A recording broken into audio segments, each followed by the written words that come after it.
Muito bem, então hoje é o nosso 7º encontro, nosso tema será a questão do Atma Yoga a partir do Bhagavad Gita, lembrando, como a gente viu na reunião anterior e nas reuniões anteriores, que essa parte do texto se refere a mostrar os fundamentos que levaram a filosofia do grande Mahatma, grande mestre Shankara, em relação à sua filosofia Advaita, né? Então, a reunião passada nós vimos um pouco sobre os Upanishads e as 4 Mahavakyas, né? Hoje, o Bhagavad Gita e a Atma Yoga nesse texto. Na próxima reunião, os Brahma Sutras, e na outra reunião, o Mandukya, com o comentário, o Karika, né, do Gaudapada. Então, vamos ao nosso Bhagavad Gita de hoje. Tá aqui, ó, o que eu estava falando, né? Os Upanishads, as 4 Mahavakyas, o Bhagavad Gita, os Brahma Sutras, o Mandukya e o Mandukya Karika, tá? Essa capa aqui é de esqueci de arrumar as capas, de uma das versões em português que nós temos em português do Bhagavad Gita. E no próximo slide aqui, vocês vão ver um monte de capas tudo misturadas, eu esqueci de organizar o slide, eu peço desculpas. Que eu dei uma levantada de uma pesquisa em português no Brasil, né, que versões a gente encontra, elas não são iguais, até porque o Bhagavad Gita, como esses outros textos, ele foi escrito em sânscrito, e o sânscrito tem uma estrutura linguística muito diferente do português. Então, precisa ser, como o próprio autor, o Alberto, comentou nos primeiros capítulos, o ideal não é alguém que conheça português e sânscrito apenas, mas que entenda a estrutura daquele conteúdo, além da estrutura da língua. Então, eu trouxe algumas capas de alguns deles, mas vai para o próximo slide aqui, vocês vão ver. Olha aí a bagunça que eu fiz. Tá? Tem um aqui, tem outro ali, tem um monte aqui misturado. Mas é porque realmente eu encontrei, eu acho que 8 diferentes traduções ao português do Bhagavad Gita. Existem alguns que estão vinculados a determinados grupos, né? Existem alguns mais cuidadosos, outros menos, mas a gente vai tendo uma ideia. Né? Então, o que é o Bhagavad Gita? Deixa eu tirar daqui. Isso, está na minha visão aqui. Bhagavad Gita significa canção ou poema com uma instrução filosófico-religiosa, né, com um conteúdo filosófico-religioso. Então, é uma canção ou um poema do Bhagavat. Às vezes é com D, às vezes é com T. Essa canção ou poema do Bhagavat, também em diferentes traduções, nós vamos encontrar sendo traduzida a palavra Bhagavat como mestre, como senhor, como venerável, mas como algo ou alguém, e aí nós vamos entender que isso aqui é um texto com um sentido mitológico, simbólico, em que há um diálogo, né, entre Krishna, né, que é o Bhagavat, é o mestre, é o senhor, é o venerável, é aquele que conhece e que instrui, e Arjuna, que é alguém que está em busca dessa compreensão. Então, esse diálogo vai se dar ao longo do Bhagavad Gita, a canção do Senhor, ou a canção do mestre, ou o poema do venerável, mas a instrução que é recebida. E alguns dizem que o nome real do texto, apesar de ser conhecido como Bhagavad Gita apenas, seria Bhagavad Gita Upanishad, ou seja, Bhagavad Gita Upanishad, que o Gita Upanishad fica Gita Upanishad, né? Então, talvez o mais conhecido Gita da tradição filosófica religiosa da Índia antiga, né? Quando se fala do Gita, aliás, muita gente fala assim, o Gita. Aí, quando o Alberto publicou, tanto este livrinho, opa, vocês não enxergam, tanto esse que a gente está vendo, quanto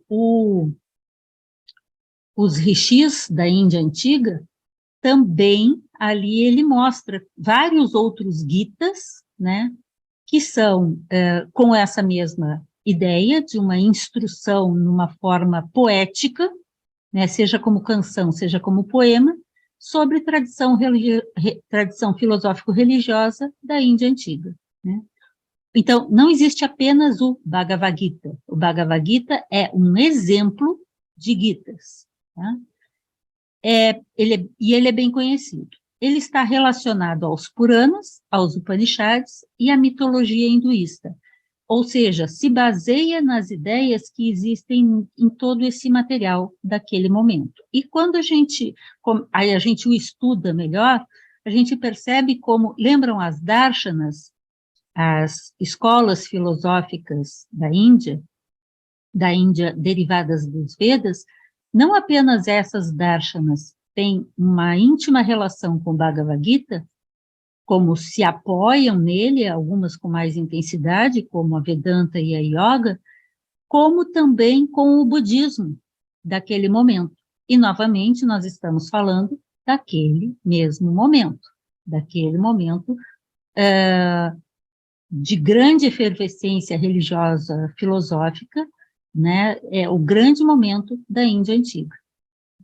O Bhagavad Gita é um capítulo dentro do Mahabharata. Tá? E o Mahabharata é conhecido como a grande epopeia. O Mahabharata original, ele não é tão extenso quanto ao longo dos séculos foram sendo acrescidos e acrescidos e acrescidos mais detalhes, mais textos, alguns textos já existentes, outros escritos naquele momento, ou comentários a questões ali colocadas, e essa grande epopeia que conta histórias e mitos da tradição indiana, e vai ser usada pelo hinduísmo, pelo brahmanismo e tal, é conhecido como talvez um dos maiores, se não o maior livro que temos na nossa humanidade. Mas ele, a princípio, nem era assim tão grande. Então, é dito, os estudiosos referem, que Vyasa é um nome genérico, tá? Mas nós vamos referir Vyasa aqui como Badarayana, que é contemporâneo logo após do período de Siddhartha, século 6 AC, né, teria inserido como um capítulo no Mahabharata, o livro, a canção do venerável, né, o Bhagavad Gita, né? E também incluído no Mahabharata, há um outro Gita, chamado Anugita, que está no nosso livro do Rishis. Aqui ele aparece, tá? Aqui no livro dos Rishis tem o Anugita também. A palavra Anugita significa um canto ou um hino, né, posterior, uma canção posterior. E ele é visto como uma revisão do Bhagavad Gita. Então, essa revisão do Bhagavad Gita, chamada Anugita, também foi incluída posteriormente no Mahabharata. O que ele traz? Como eu já tinha comentado, são ensinamentos de Krishna para Arjuna, ou Arjuna, né? Quem é Krishna? Olha que interessante isso, é bem comentado, pelo menos há muito tempo eu ouço essa expressão. Krishna vem da raiz Krish, que é a mesma raiz de Christos. Então, Krishna e Christos, vários estudiosos linguistas dizem que são duas expressões, uma em sânscrito e outra em grego, de um mesmo termo original. E como a gente já viu nos capítulos anteriores, Cristo é associado à ideia de Atma. Então, é interessante a gente manter isso em mente para entender a discussão do Bhagavad Gita. E vamos lembrar que na tradição do gnosticismo, Cristo é chamado o Mestre, o Senhor, o Salvador, a luz que vem ao mundo, né? Então, essas ideias que estão em uma outra tradição vão se repetir aqui quando você lê o Bhagavad Gita. Krishna, é bom entender o que eu comentei antes já, não é um ser, não é uma pessoa, né? Mas representa um instrutor, uma força de instrução, um mestre espiritual, ensinando um grande buscador. E aí a ideia do Krishna conversando com Arjuna, né? Se a gente tomar Krishna como uma pessoa, nós estaremos materializando o mito, materializando a forma mitológica de transmitir essa instrução. Porque nós vamos ver que ao longo do texto vai ser ressaltado que Arjuna tem que entender que todo esse ensinamento que ele está ouvindo de Krishna, na verdade, está dentro dele próprio, é parte dele próprio. Em termos históricos, nós estamos falando do século 6 AC. Suka é filho de Vyasa, no século 6 AC. E num texto chamado Uddhava Gita, mais um Gita, a gente já falou do Anugita, do Bhagavad Gita e do Uddhava Gita. Nesse texto, que é chamado A Última Mensagem de Sri Krishna, porque no Uddhava Gita também o personagem central é Krishna, tá? No Uddhava Gita é atribuído a Suka, que é o filho de Vyasa, ou seja, é o filho de Badarayana, dizer, conversando, né? Tu és o Senhor do Universo, tu és o Supremo, né? E Arjuna é o buscador. Vários de vocês devem ter visto ou ouvido que no primeiro capítulo chama a atenção que há uma guerra, uma luta, uma batalha, em que Arjuna se vê assustado. O que ele faz? Porque é uma batalha entre dois lados da sua própria família, daquilo onde ele está inserido, daqueles que estão com ele, daqueles que têm elos, links com ele, né? Ele que está no grupo dos Pandavas, e ele tem que fazer escolhas em relação a essa batalha contra os Kauravas. Então, esta batalha é uma batalha que vai mostrar a luta interna, assim avaliado, assim é comentado, né, pelos comentadores do material, do Bhagavad Gita, que Arjuna precisa tomar decisões sobre como lidar nesta batalha, que é para ser representada, está representando a nossa batalha interna, a nossa batalha pessoal.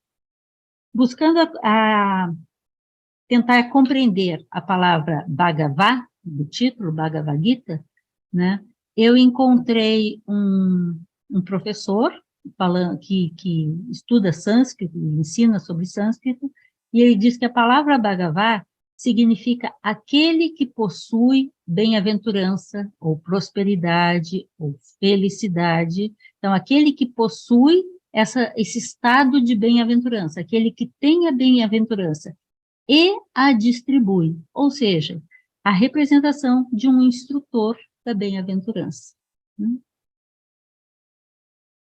Deixa eu passar. Foi 2, volta 1.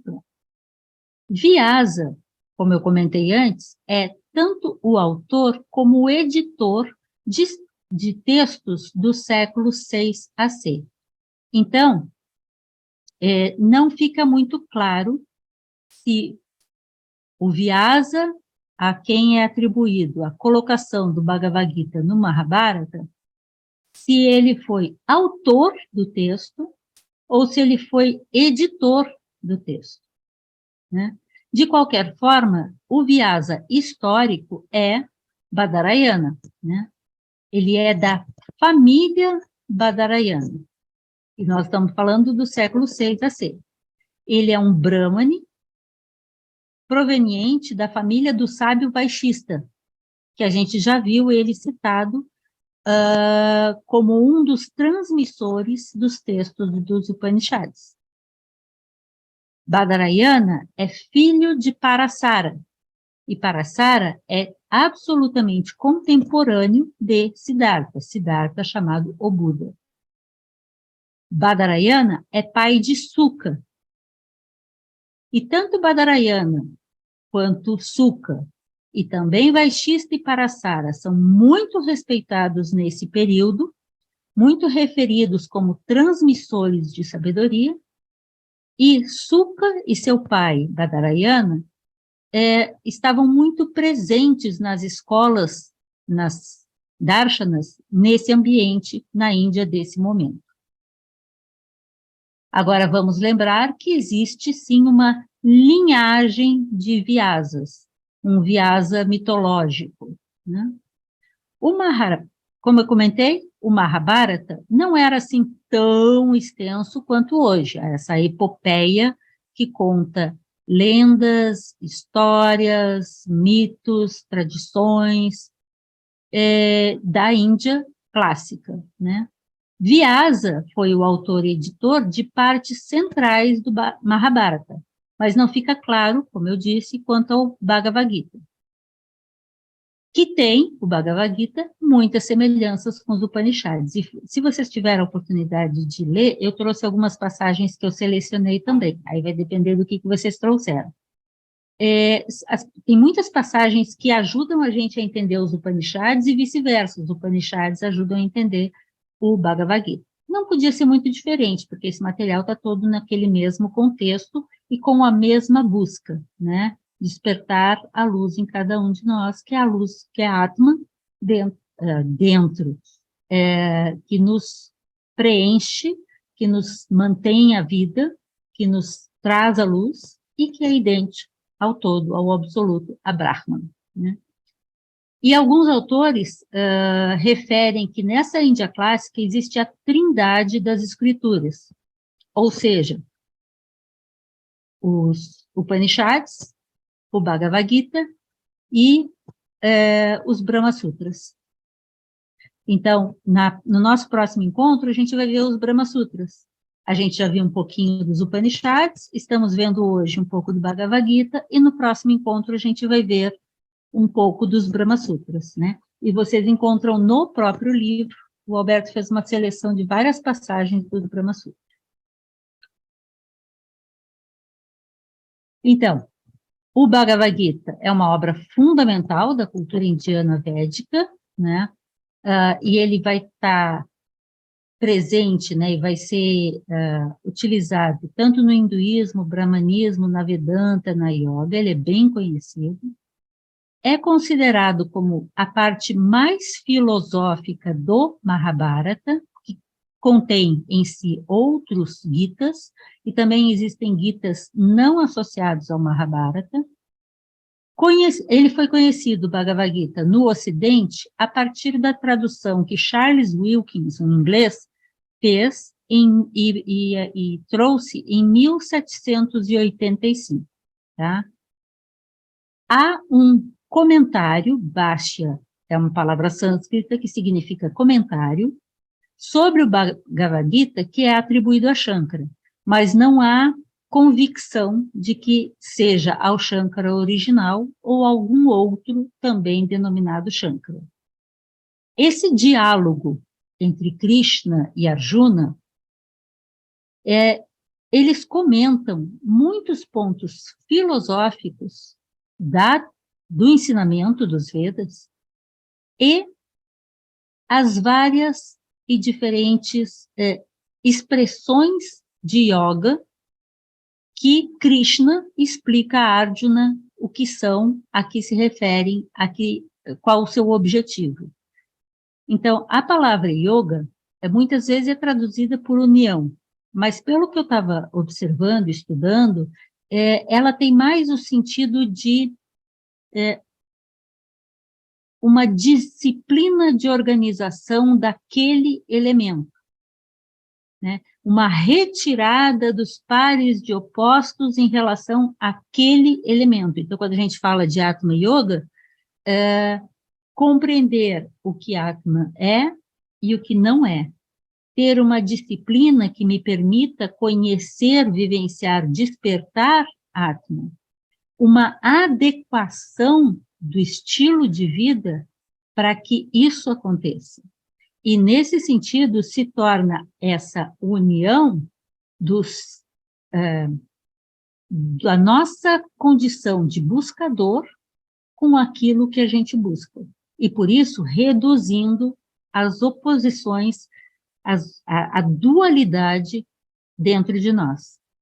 E essas variadas formas de yoga, ou variadas disciplinas, são apresentadas no Bhagavad Gita e na tradição com diferentes particularidades, com diferentes elementos de prática, né? Então, no Bhagavad Gita aparecem várias dessas, e eu citei aqui talvez as 4 mais conhecidas, que é a Karma Yoga. A palavra Karma significa ação, então é aquela prática, disciplina, busca de união da identidade entre o todo, ao qual toda yoga se refere, e as nossas ações, no sentido de que as nossas ações sigam o fluxo daquilo que deve ser feito, no sentido de que as nossas ações não mais gerem oposições em relação à manifestação, né? Bhakti, que significa devoção, sim, mas não é devoção emocional. Bhakti não Bhakti tem o sentido de Ishvara Pranidhana, doar-se toda a sua vida a Ishvara, de ter essa união a partir de um modo de vida adequado, equilibrado, disciplinado, que te permita essa completa entrega de coração ao todo. Jnana significa sabedoria. Jnana muitas vezes é traduzido como conhecimento, e sim, pode ser conhecimento desde que a gente entenda. Inclusive, um dos autores que eu estava usando,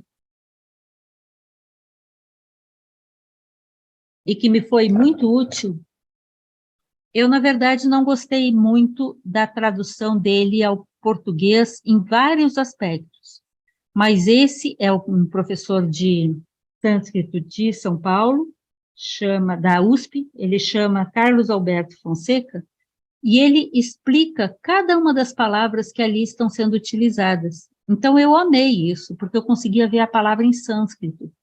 E aí você faz as associações com outros textos que você já leu, e ele explica aqui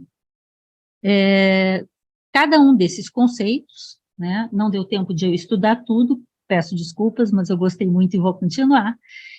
Jnana tem esse mesmo sentido de gnosis.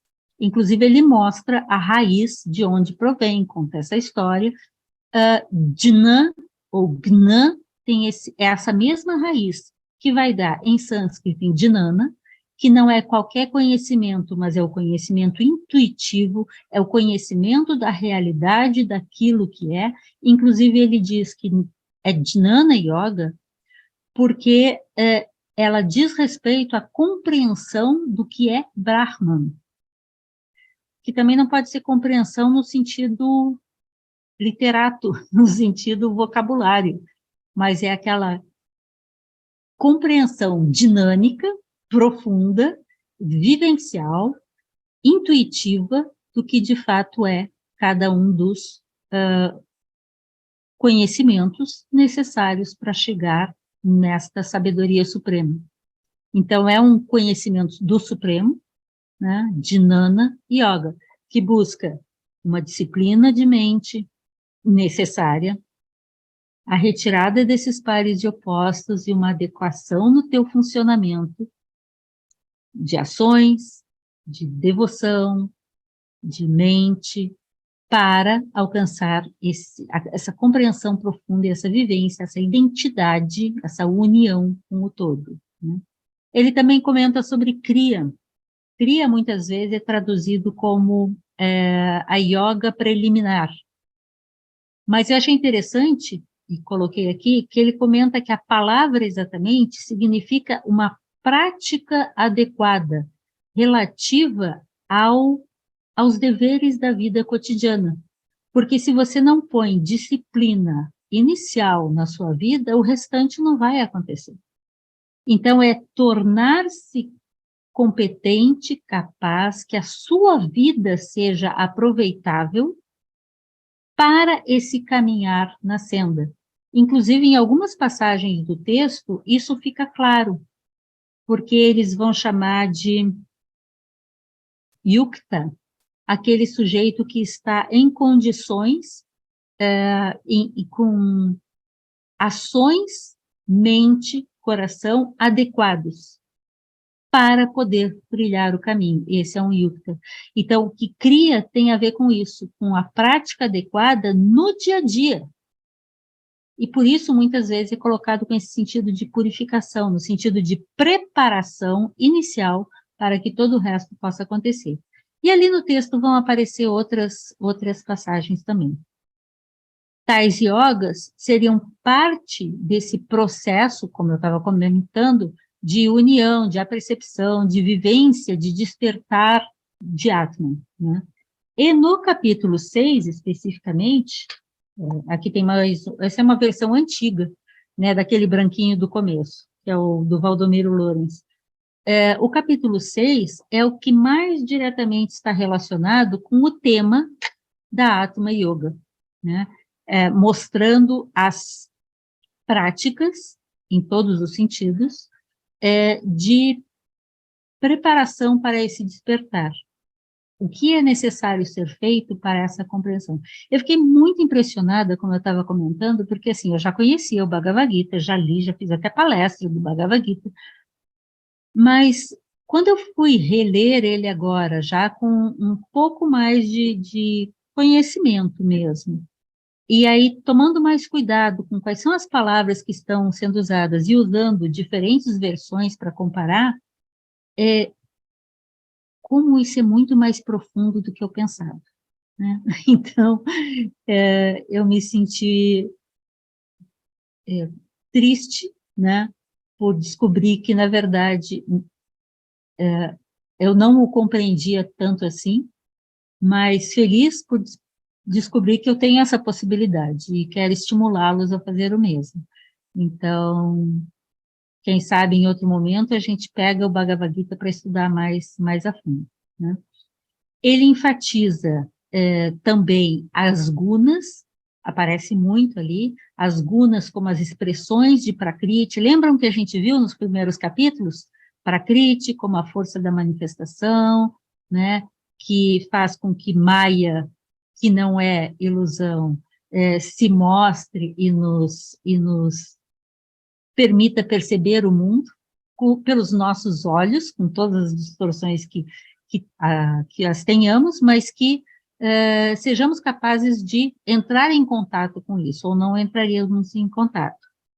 E ele enfatiza, vou te passar, Ana Lúcia, enfatiza a retação e o desapego, a importância disso, da retação e do desapego, para diminuir os links kármicos. Inclusive ele usa palavras que nós aqui no grupo do Lux, eu gostava muito, e alguns companheiros aqui, como a Marina, a gente estudava o funcionamento da mente, cetana, os sanskaras. Até essa semana a Laia, no grupo do budismo, do Viveka, do gnosticismo no Viveka, ela falou sobre skandhas, sanskaras. Ele vai falar disso nesse sentido, e vai enfatizar muito, tem muitas passagens explicando como realizar a prática da meditação e quanto isso é necessário para esse despertar, para essa iluminação, né? E sempre com a necessidade de shamatha, né, que geralmente vai ser traduzido como serenidade.